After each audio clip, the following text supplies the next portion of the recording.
You have heard it said, hate speech isn't free speech, but Jesus says, speak the truth in love. It is rightfully understood that Christians should never speak hatefully to or about their neighbor. After all, in Jesus' Sermon on the Mount, he emphasized the power of hatred, showing that such feelings are equally offensive to God's way as murder is to the law of Moses. However, the political jargon that is hate speech is often labeled as such for ulterior motives.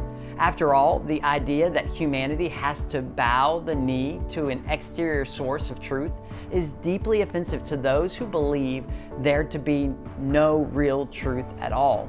Instead, the culture would say that truth is defined by each person for themselves, and any attempt to extend oneself into another person's territory is hateful or dictatorial. What do we know about this subject from Scripture? We know that Jesus calls himself the truth. We know from the words of Paul in Ephesians 4:15 that God reveals a specific way for Christians to share truth with others. This passage says, "Instead, we will speak the truth in love, growing in every way more and more like Christ, who is the head of his body, the church." However, we also know that the world will take offense to our message. To stand for the ban of hate speech is a slippery slope that quickly leads to the ban of the gospel.